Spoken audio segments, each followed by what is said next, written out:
오늘은 장성호 전 건국대 행정대학원장 그리고 박창환 장한대 특임교수 나오셨습니다. 어서 오십시오. 네, 안녕하세요. 윤석열 대통령 측 석동현 변호사가 오늘 기자회견을 열었죠. 윤 대통령의 내란 혐의를 인정할 수 없다 이렇게 또 강조를 했습니다. 발언 먼저 듣고 말씀 나누겠습니다. 대통령이 체포 채자도 얘기한 적도 없을 뿐만 아니라 했다 안 했다를 떠나서 체포하면 도대체 어디다가 데려놓겠다는 것입니까? 예고하고 하는 내란이 어디 있나. 그리고 헌법 절차에 따라서 국회가 두세 시간 만에 계엄 해제를 요구한 사항 역시 헌법 절차에 대통령으로서 따랐습니다. 그러니까 그만두는 내란이 어디 있나. 이런 생각을 하시고 있습니다. 적어도 대통령의 입장에서 망국적 비상 상황으로 보았고 헌재에서 보내는 서류들 왜 수치 거부하시는지 그런 사항도 대통령과 변호인단에서 나중에 정돈한 입장을 말씀을 드릴 것으로 생각됩니다. 시민 여론은 조금 변화가 감지된다라고 말씀하셨었는데 그 근거가 좀 있을까요? 또 수많은 시민 전문가들로부터의 여러 가지 정보들이 오고 있는데 단순한 국정 지지율 외에도 지금 청년 인터넷 사이버 상에서도 이렇게 많은 지금 이 주장들이 공방이 오가고 있다 하면서 대통령님이 하신 말씀이시라는 건가요? 아닙니다. 예, 석동현 변호사는 많이 알려진 것처럼 윤석열 대통령의 40년 지기죠. 그래서 오늘 이 기자회견을 통해서 윤 대통령의 최근의 심정 잘 알 수가 있는 그런 기자회견이었는데 대통령 입장에서는 망국적 상황이었다. 당시 체포의 채자도 이야기한 적이 없다. 어떻게 들으셨습니까? 내란 혐의를 재차 부인했다. 이렇게 보면 될까요? 예, 석동현 변호사는 지금 자문역으로 이제 언론에 와서 브리핑을 하는 건데 네. 변호사 입장에서 대통령의 지금까지 계엄 발동 선언문 성명하고 네. 그리고 두 번의 대국민 담화가 있지 않습니까? 거기에 일관되게 나타나는 것이 이것은 통치 행위였다. 그리고 헌법적 결단이고 이 비상대권을 어떤 대통령의 의지와 상황과 그리고 목적, 의도 이런 것이 명확하게 헌법적 질서에 기초한 예. 그런 거기 때문에 이것은 내란이라든가 국헌문란죄가 해당되지 않는다. 이렇게 이제 변호사로서는 이제 주장을 하는 겁니다. 그것이 지난번에 대국민 담화에서 윤석열 대통령이 주장했던 그 반열을 좀 더 구체적으로 변호사 입장에서 예. 국민들이 이해하기 쉽게 하는 것이고 세 가지 아니겠습니까? 헌법 제75조에 비상계엄 선포 규정이 있는데 헌법에 맞다.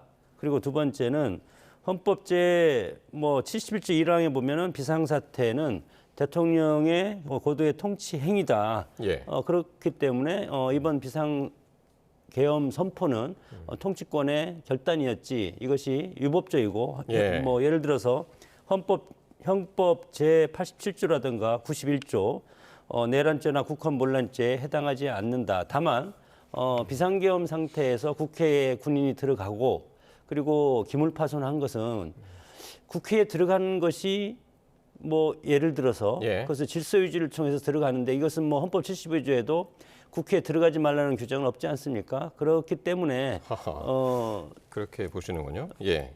그렇기 때문에 예. 이것이 물론 현역 군인이 비상계엄하면 군인이 동원될 수밖에 없지 않습니까? 그렇기 때문에 이것이 과연 헌법 질서 내에 있었는지 헌법을 파괴하고 들어갔는지 예. 그것은 알겠습니다. 여러 가지 대법원이라든가 헌재에서 판단을 해야 된다고 봅니다. 예. 박 교수님은 어떻게 들으셨습니까? 저 오늘 기자회견을 보면서 예. 진짜 비겁한 변명과 거짓말로 국민들을 호도하는구나. 하다 이제는 국민들 앞에서 정말 해도 너무한다 이런 느낌을 받을 수밖에 없었습니다. 왜 비겁하냐?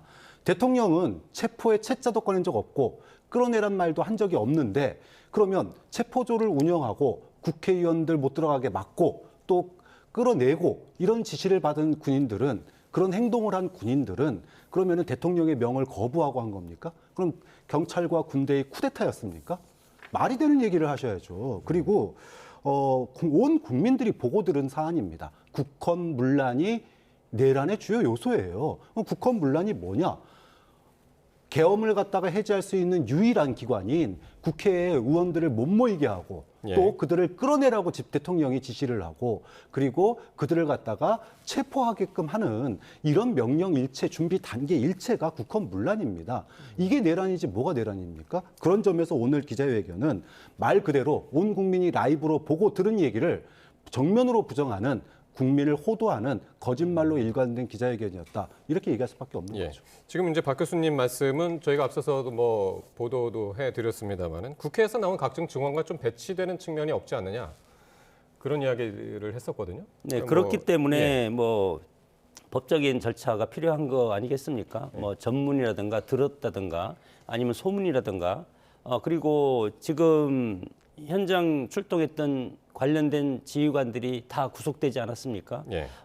본인들 나름대로 사법적인 어떤 심판을 받아야 되기 때문에 각각 상당히 다급하고 그럴 가능성이 상당히 크고 지금 이 작전 중에 비상계엄이라는 이 작전 중에 비화폰을 사용했다는 것은 나중에 이 서버를 압수해서 보면은 예. 통화 내역은 볼 수 있지만 통화 내용이 없습니다.